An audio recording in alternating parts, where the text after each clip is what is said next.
the NAB Show 2026, where broadcast media, entertainment and technology professionals converge right here in Las Vegas. Okay, day one, NAB 2026, and I'm delighted to be joined by Craig from Wohler. Hi, how are things going? Very good, thank you. It's been a really busy morning for us. Even for day one, things are hotting up? Yes, indeed, yes. Excellent. Well, look, the stand looks great. Tell me a little bit about Wohler and your position within the market. Yeah, Wohler's been around for over 40 years. We've been well established. In fact, we invented the confidence monitoring application way back when. And ever since that time, we've been kind of evolving into different signals and different operational front panels so that people can do confidence monitoring for a range of different signals, whatever that might be, whether it's analog, MADI. More recently, we've been moving into signals like MPEG and 2110, of course, in line with where the industry is moving. And I'm guessing shows like these really help pick up on what customers are looking for and how you can adapt to meet those needs. Yeah, sure. I mean, the conversations are the best here at the shows, and so being able to show off what we're doing with the technology is a great opportunity, of course, to do that physically in front of customers so that they can touch and feel and see how things are working. But honestly, for me at least, the real benefit of being here at the show is just having conversations with people about what they need, because the industry is now, it's moving towards needing to be more versatile, more adaptable to changing requirements, and unless we know how that's happening on the operational side, we can't translate those needs into technology that can help our customers work more effectively and more efficiently. So it's super, super valuable for us to sort of sit here and just listen. Yeah. And to be seeing people face to face, I'm guessing, is a huge benefit as well. And new clients, new customers. Yeah, sure. And I mean, we have a lot of really well-established customers, particularly here in North America. We're obviously a US-based company, so we have a really strong set of customers here in North America. But being able to see how our workflows translate across the world as well, and get the international audience coming in here, it's a great melting pot, particularly so that my team can also talk to people in different languages and from different aspects. So actually, it's just as important for me to be able to talk about the commercial side of the technology too, as well as my engineers to be able to talk about how the operators want to be able to use the technology and new features that they need. So it's a real mix of different types of inputs that we can get from the show here. Yeah. Before we move on to what you're showcasing, can you give me any examples of, solutions that you've come up with when customers have come to the stand, when you've listened and you've innovated and you've been able to turn things around? Actually, I think most of what you see here has some kind of customer input into it. Yeah. I mean, the more recent example is on one of our devices, what we call the Mix 8, where we took a lot of input from a major network customer from here in the US, and they bought quite a significant number of these units, and they put them in front of the operators. The operators just look at this and they think, wouldn't it be nice if it worked in this way, or if this button did this, or maybe the touch interfaces could be changed in a certain way. We're not perfect, right? We have a good understanding as to what our general customers want to be able to do, but that input from customers is absolutely vital to us, remaining innovative. I actually think, I would say that real innovation comes from conversation. We're the technology side of how we produce the solutions for our customers, but it's our customers that hold the problems. We provide the solutions, but we can only provide the solutions if we understand what challenges our customers are having. So that's super vital for us at these type of shows, is to have that input. And I think, like I was saying to Makaran, our CEO, a little bit earlier today, I think one of our superpowers is being able to listen. People talk a lot in this industry about innovation and new products and how that sets us apart from everyone else and our competitors in the industry. But I really believe that one of the competitive advantages that we have is that we can move quickly, that we listen carefully to our customers, that we incorporate feedback where it makes sense, and we produce better products because it solves problems, real problems for our customers. And do you know what? It really shines through. Even the passion when you're talking about that. Nothing beats listening and being able to react to customer needs. And on that note, tell us a bit about what you're showcasing this year. Well, we're kind of, Wohler's had a lot of solutions for, like I say, over 40 years, but what we're trying to do here is to try and segment some of our products into solutions that can meet some more rudimentary requirements for baseband usage.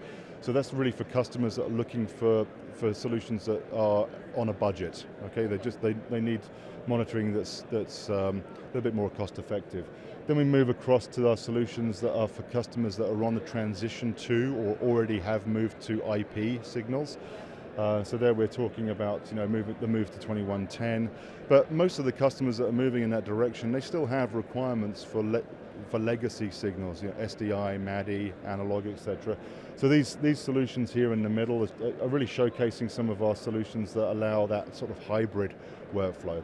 And then finally, over here, we're talking about solutions that have very specific, very unique capabilities, both in terms of workflow and signal type. So here we're showing a solution that we've got, a unique solution for Dolby Atmos monitoring. So you can see on the bottom here, we're able to actually render where the audio objects are in a three-dimensional space.